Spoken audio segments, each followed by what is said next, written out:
जी sir, आज की जो प्रेस कॉन्फ्रेंस है ये सिख प्रोग्रेसिव फ्रंट के प्लेटफॉर्म पे की जा रही है।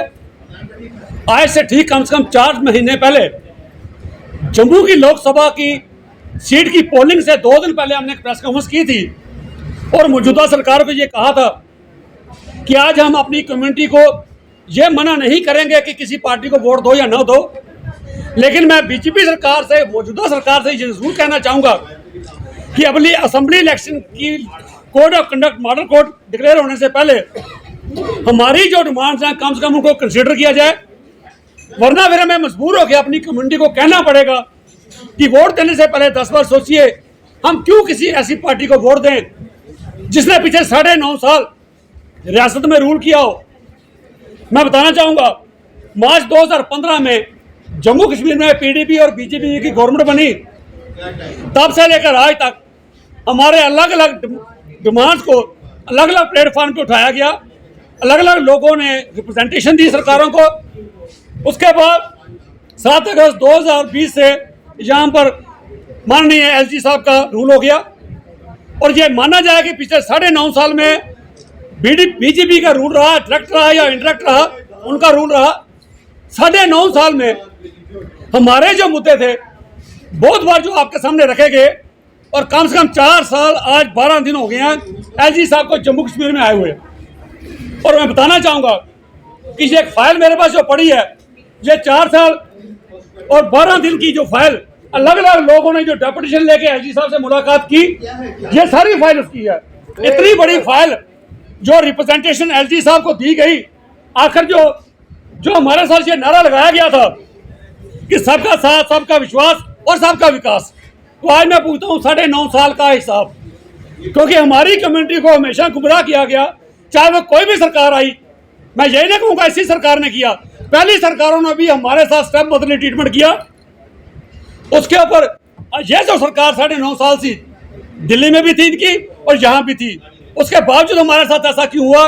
उसको किसी अदीब का बड़ा एक शेर कोट करता हूँ, वो कहता तुम्हारे रहते हुए लूटा था ये चमन है भगवान, तुम्हारे रहते हुए लूटा था चमन है भगवान, कैसे मानूं कि तुम्हारा इशारा ना था।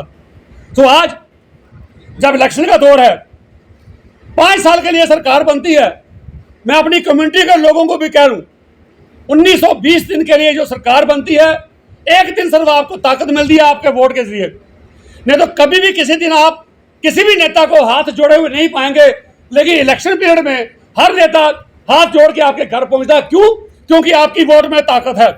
तो मैं अपनी कम्युनिटी के लोगों को भी कहता हूं किसी की बातों में गुमराह ना हो।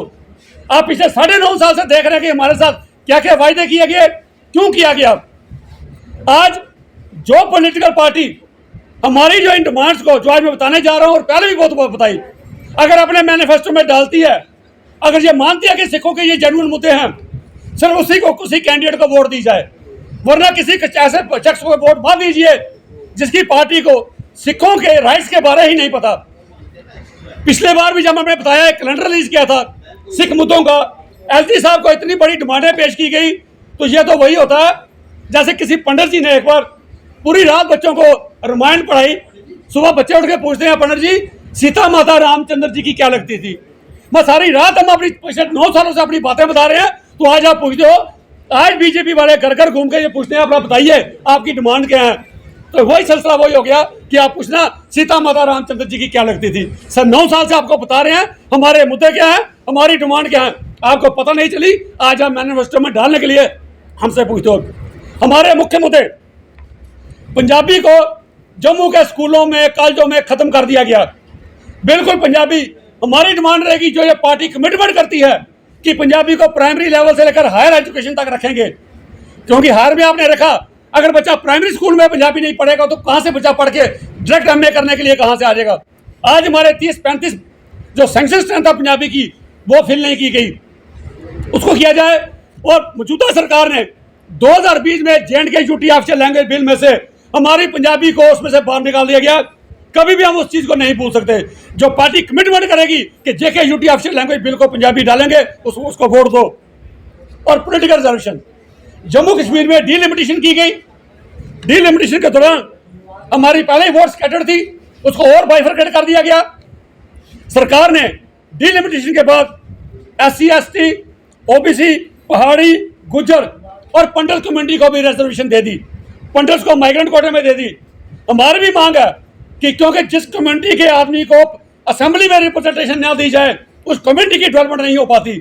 हमें भी रिलीजन बेस पे नहीं, हम जानते हैं कि आप ये सवाल करोगे कि रिलीजन बेस पे नहीं दी जाती, हमें भी माइग्रेंट कोटे में पॉलिटिकल रिजर्वेशन चाहिए कश्मीर से, और POJK के जो हमारी सीटें डिफ्रीज की गई 8 उसमें से हमारा कोटा चाहिए ताकि हमारे ये एश्योर किया जाए कि हमें भी पॉलिटिकल रिजर्वेशन असेंबली में हमारा एक 6 जा सके। जो पार्टी कमिटमेंट करेगी उस शख्स को वोट दो। और जो SRO 425 कश्मीर का, जिसमें नॉन माइग्रेंट कश्मीर कोटे में से कश्मीरी बच्चों को वो रख दिया, सरकार जो कमिटमेंट करेगी कि सिख बच्चों को उसमें शामिल करेंगे, बहुत जल्दी उनके लिए वैकेंसी निकालेंगे, उस कैंडिडेट को वोट दो। कश्मीर के सिखों को 53,000 सिखों की जो फाइल हमारी पड़ी है, जम्मू के चेयरमैन OBC के उन्हें रिकमेंड करके भेजी है कि उनको भी OBC के दर्जे में डाला जाए, उस बात को सुना जाए और नेशनल माइनॉरिटी कमीशन एक्ट की एस्टेब्लिशमेंट की जाए। चेयरमैन नेशनल माइनॉरिटी कमीशन के लालपुरा साहब ने भी कितनी बार रियासती सरकार को लिखा, LG साहब को लिखा कि माइनॉरिटी कमीशन एक्ट जम्मू में लागू किया जाए ताकि सिखों को जो माइनॉरिटी के अंदर जो बेनिफिट मिलने वाले हैं वो मिले, लेकिन आज तक नहीं मिले। कल ही हमें एक बात वहाँ से RSपुरा से पता चली, वहाँ मेजॉरिटी जो सिख पार्कर्स हैं IB बॉर्डर इंटरनेशनल बॉर्डर पे रहते हैं, उनको आज तक कोई भी इंटरनेशनल बॉर्डर की कैटेगरी में नहीं रखा गया, उनको वोट नहीं दी गई। तो मैं सब सिख भाइयों से ये अपील करता हूँ कि आप भी बात कीजिए। आज का दिन इसलिए चुना गया क्योंकि आज सारी पार्टियां बैठी हैं, BJP वाले भी बैठे हैं, PDP वाले भी बैठे हैं, कांग्रेस वाले भी बैठे हैं और NC वाले भी बैठे हैं। सारी पार्टियां बैठ कर सिर जोड़ के ये फैसला कर रही हैं कि क्या क्या चीज़ को मैनिफेस्टो में रखा जाए। इसलिए आज हमने ये टाइम चुना कि हमारे मैनिफेस्टो में अगर ये डिमांड जो पार्टी रखती है, कमिटमेंट करती है कि ये जस्टिफाइड डिमांड है सिखों की, अगर हमारी पार्टी बरसरे इख्तियार में आई तो हम इन चीज़ों को इम्प्लीमेंट करेंगे। उस कैंडिडेट को वोट दीजिए, बाकी किसी के बेकावे मत रहिए। 9.5 साल अगर कोई कुछ नहीं कर पाया, आज बात को मैनिफेस्टो में डालकर कम्युनिटी को गुमराह ना किया जाए। और यही नहीं खत्म की जाएगी, 2-4-5 दिनों के बाद टाइम टू टाइम अपनी कम्युनिटी को जरूर गाइड करेंगे।